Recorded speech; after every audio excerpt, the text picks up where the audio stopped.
2008년도 글로벌 금융위기 수준의 밸류에이션. 자, 그때보다 이 펀더멘탈은 더 좋은 그런 기업이 무엇인지 한번 살펴볼게요.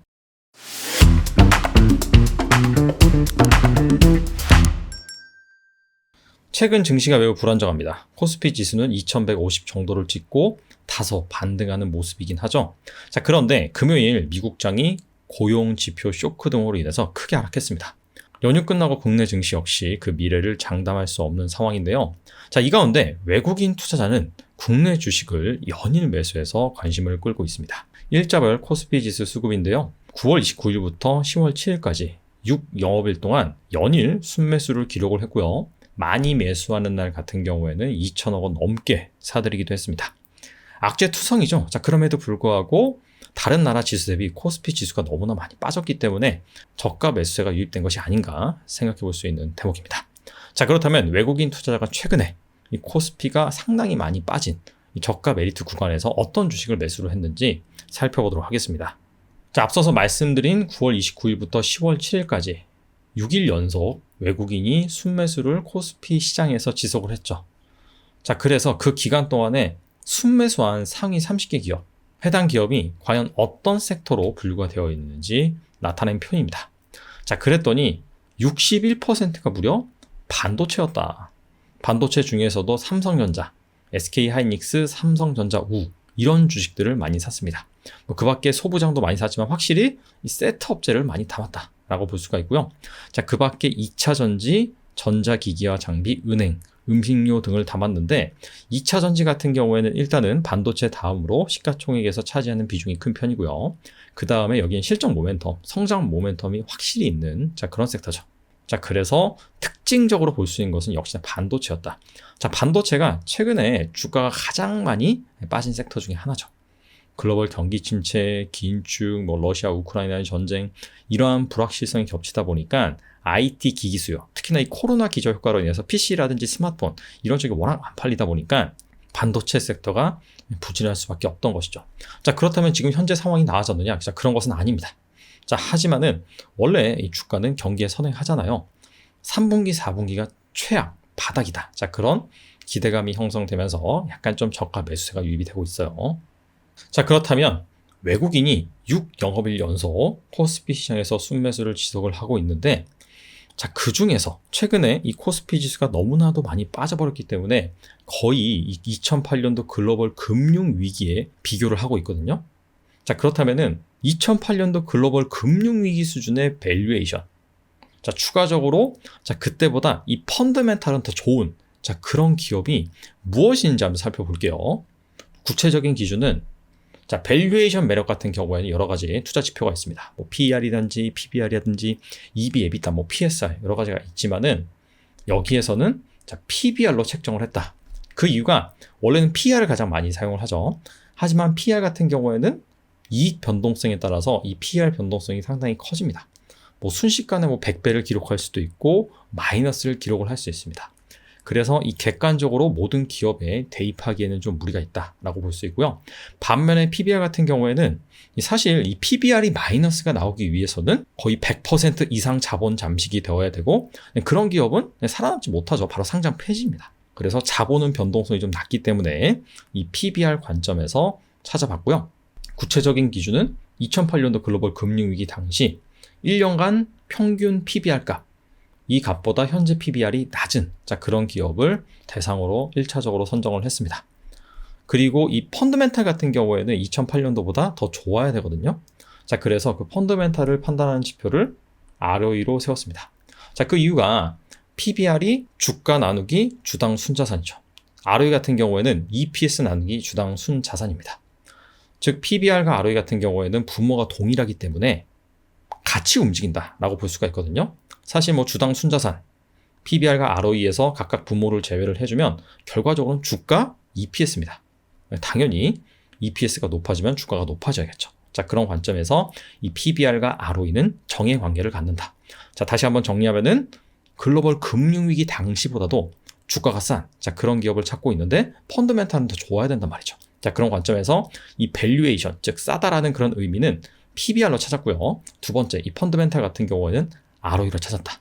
자, 그래서 이 대표적인 4가지 주식에 대해서 알아보도록 하겠습니다. 첫 번째 기업은요, 바로 삼성전자입니다. 삼성전자가 빠질 수가 없을 것 같아요. 너무나 많이 빠져가지고요. 최근에 주가가. 현재 삼성전자의 PBR은 1.2배입니다.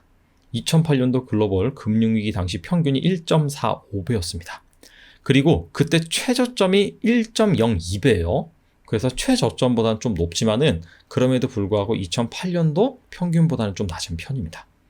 그리고 ROE 같은 경우에도 2022년 예상 ROE가 12%대입니다. 하지만 2008년도에는 9.5%였다. 3분기 실적이 상당히 저조하게 나왔죠. 이 실적을 반영을 하고서라도 한 10%대 초반을 기록할 수 있을 것으로 지금 전망이 되고 있습니다. 외국인 투자자가 삼성전자 주식을 최근 6영업일간 7,158억 원어치를 순매수를 했고요. 5일 연속 사고 있습니다. 근데 이거는 보통주에 해당되는 거고요. 만약에 우선주까지 합친다라고 한다면 1조 원이 넘습니다. 거의 1조 1,000억 원 정도를 순매수했다라고 보시면 됩니다. 자, 최근에 실적 발표를 했죠. 자, 3분기 영업이익이 한 10조대 초반으로 나왔는데 이게 전년 동기 대비 한 30% 정도 감소를 했고 컨센서스 대비로는 10% 정도 하회를 했습니다. 자, 이렇게 실적이 부진하게 나온 이유는 바로 반도체 때문입니다. D램 가격이 지난해 3분기부터 계속해서 하락을 하고 있어요. 1년째 이상 하락을 하고 있습니다. 그래서 같은 기간 이 D램 가격이 40% 넘게 하락한 그런 상황인데 이에 따라서 4분기 고정거래 가격 역시 13%에서 18% 이상 하락할 것으로 예상이 되고 있습니다.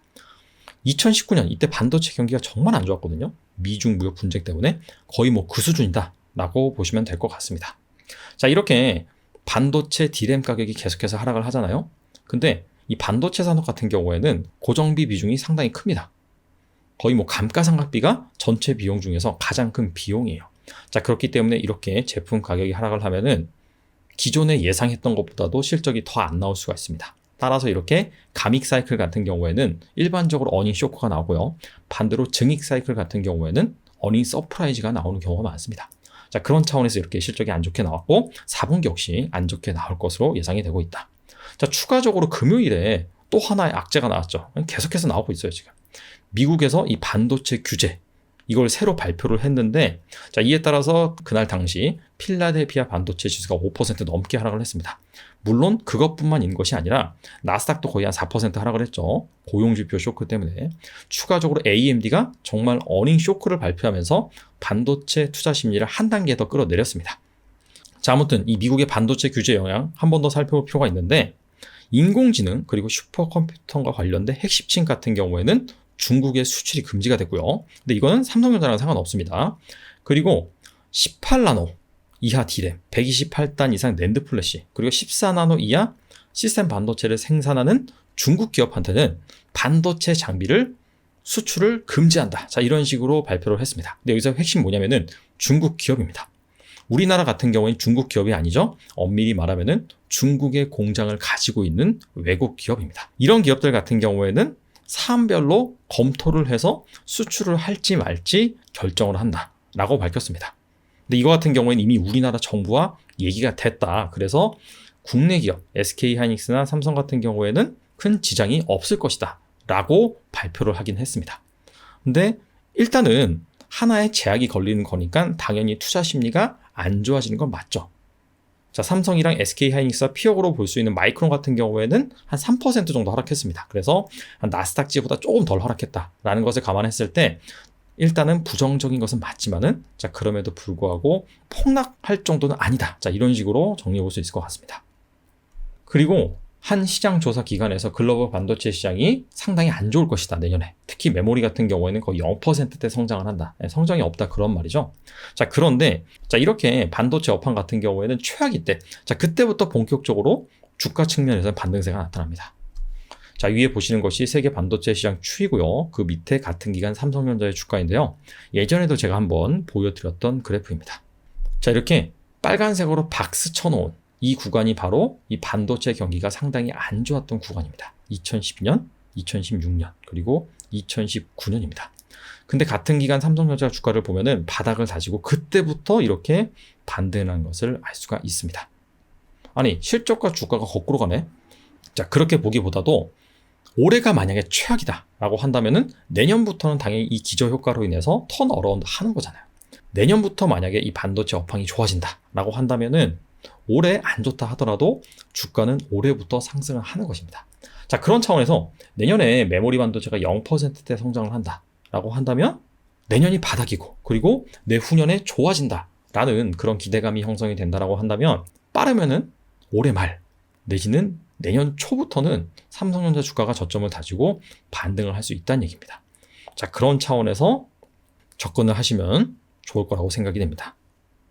자, 두 번째 기업은요, 삼성전기입니다.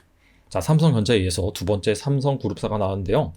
삼성전기의 PBR은 현재 1.3배입니다. 글로벌 금융위기 당시 평균이 1.62배였고요. 최저점은 1.11배였습니다. 평균보다 좀 낮고 최저점보다 현재 주가가 조금 높은 상황입니다. 외국인 투자자가 최근 6영업일간 247억 원어치를 순매수를 했습니다. 일단 2분기까지는 실적이 그렇게 나쁘지 않습니다. 그리고 올해 영업이익 컨센서스 같은 경우에도 전년 대비로는 증가할 것으로 예상이 되고 있습니다. 자, 그럼에도 불구하고 이 삼성전기의 가장 큰 캡티브 마켓이 스마트폰, PC 이쪽입니다. 아시다시피 지금 중국 쪽 계속해서 제로 코로나 경제 지표 안 좋죠. 이에 따라서 해당 시장에 대해서 부정적인 그런 실적이 예상이 되고요. 유럽 경기도 안 좋습니다. 전반적으로 이 경기 침체의 그림자가 상당히 많이 드리우고 있죠. 이런 부분이 이 IT 수요를 감소시킬 것이다 라는 우려 때문에 전반적으로 주가가 좋지가 않습니다. 자, 근데 삼성전기의 차세대 성장 동력, 전장 부분 있잖아요. 자, 이쪽은 계속해서 실적의 성장을 하고 있어요. 삼성전기가 크게 카메라 모듈, 그 다음에 MLCC, 전장 이런 쪽 사업 부분을 가지고 있는데 MLCC 중에서 이 전장용 MLCC 같은 경우에는 올해 상반기 비중이 한 10% 정도였는데 올해 연말 14%까지 확대된다고 합니다. 자, 매출이 한 50% 정도 성장할 것으로 예상이 되고요. 그 다음에 카메라 모듈 같은 경우에는 북미 전기차 업체 신규 모델량 공급 확대가 확실시 되고 있는 상황입니다. 바로 테슬라죠. 그리고 이 패키지 기판 쪽에서는 최근에 1조 6천억 원 정도의 시설 투자를 단행을 했는데 서버, 네트워크 향입니다. 근데 스마트폰 수요 줄고 PC 수요 줄고 있지만은 빅테크 기업들의 이 서버 쪽 투자 같은 경우에는 줄지 않고 있거든요. 자, 그런 부분에 있어서 실적은 오히려 성장할 것으로 예상이 되고 있다. 자, 주가와 외국인의 지분율을 살펴보면은 주가는 계속해서 내리막이고요. 자, 그러다가 외국인 지분율 같은 경우에는 한 6월부터 저점을 좀 다지고 있습니다. 그리고 10월에 지금 반짝 상승을 하나? 그런 기대감을 일게 만들고 있는 상황이에요. 그래서 일단은 외국인 투자자의 지분율은 좀 바닥을 찍었다. 이렇게 볼 수 있을 것 같습니다. 자, 세 번째 기업은요. 바로 이 롯데케미칼입니다. 현재 PBR이 0.38배입니다. 자산보다도 거의 한 40%에 안 되는 가격으로 거래가 되고 있다. 근데 그 이유는 이 롯데케미칼이 완벽한 시클리컬 기업이기 때문입니다. 이런 시클리컬 기업 같은 경우에는 밸류에이션을 많이 줄 수가 없죠. 그리고 업황이 최악일 때는 정말 막말로 좀 똥값입니다. 글로벌 금융위기 당시 평균 PBR이 0.84배였고 최저 PBR이 0.37배였습니다. 지금 글로벌 금융위기 당시 최저가 수준이다 라고 보시면 될 것 같아요. 자, 외국인이 6영업일간 215억 원을 순매수를 했는데 8영업일 연속 계속해서 매수를 하고 있어요. 근데 이만큼 주가가 싸다는 건 뭐예요? 그만큼 안 좋다는 거죠. 2분기에 적자를 기록을 했고 하반기는 더 안 좋아질 것으로 예상이 됩니다. 그 이유가 자, 우리나라 화학 업체들 같은 경우에는 중국과 경쟁 관계입니다. 근데 중국이 최근에 이 러시아 제재로부터 반사이익을 받죠. 러시아산 원유를 싼 값에 수입을 했습니다. 그래서 이 원유를 분해해서 나오는 나프타, 이게 화학 제품의 원재료라고 볼 수 있는데 이거를 싼 가격에 확보를 하다 보니까 가뜩이나 지금 수요가 위축되고 있는 상황에서 판가 경쟁이 일어난 것입니다. 그리고 최근에 이 오펙 플러스 회담에서 200만 배럴 감산을 선언을 하면서 다시금 유가가 또 상승을 하고 있죠. 자, 그렇다면은 이 원가가 다시 한번 가중될 수 있는 부담을 안게 됩니다. 좋은 이슈가 별로 없습니다. 자, 하지만 이런 게 어느 정도 잠잠해지고 경기 침체가 실제로 와서 한 6개월 정도 고생을 한 다음에 그 다음부터는 다시 상승할 수 있는 사이클로 갈 수가 있거든요. 자, 그런 것들을 감안해 봤을 때 롯데케미칼 업황 같은 경우에도 2023년부터는 반등할 수 있을 것으로 생각이 됩니다. 자, 최근에 주가 보시면은 이건 계속해서 너무나도 정직한 역배열이라고 볼 수 있죠. 모든 이평선이 그냥 역배열로 계속해서 내려가고 있는 상황입니다. 그래서 주가만 보면 암울한데 외국인의 지분율 추이를 보면은 일단 8월, 9월에 저점을 다지고요. 9월 말부터는 좀 의미 있게 반등하는 모습을 좀 알 수가 있습니다. 주가는 하락을 하는데 외국인은 이 밑에서 계속해서 담고 있다. 이렇게 해석해 볼 수 있을 것 같습니다. 그리고 이 시클리컬을 벗어나기 위해서 이 중장기적인 성장 동력을 최근에 이 M&A를 통해서 확보를 하고 있죠. 동박회사 일진 머티리얼즈를 인수한다고 발표를 했고요. 추가적으로 SK가스와 수소합작사 롯데 SK에너루트를 설립을 했습니다. 이거는 좀 한 2, 3년 정도 중장기적으로 성장 동력으로 보시면 될 것 같습니다. 자, 마지막 기업은요. 바로 LG전자입니다. LG전자의 PBR은 0.78배입니다. 금융위기 평균 2.08배고요. 금융위기 당시의 최저점이 1.31배였습니다. 오늘 소개해드린 종목 중에서 가장 밸류에이션이 2008년도와 비교해봐서 싼 기업입니다. 글로벌 금융위기 당시보다도 거의 한 60% 이상 PBR이 낮아요. 외국인 투자자가 9월 29일부터 10월 7일까지 240억 원을 순매수를 했고요. 실적도 사실 그렇게 나쁘지 않습니다. 오히려 이 작년보다도 계속해서 성장하고 있는 그런 실적을 발표를 하고 있어요. 그리고 하반기 같은 경우는 아직 실적이 발표되지 않았지만은 하반기도 그렇게 나쁠 것으로는 아직 안 보고 있습니다. 물론 잠정 실적이 발표되고 나서 봐야 되겠죠. LG전자가 가전 부분 그리고 TV 그 다음에 전장 부품 크게 세 가지로 나뉘는데 일단 가전과 TV가 지금 안 좋습니다.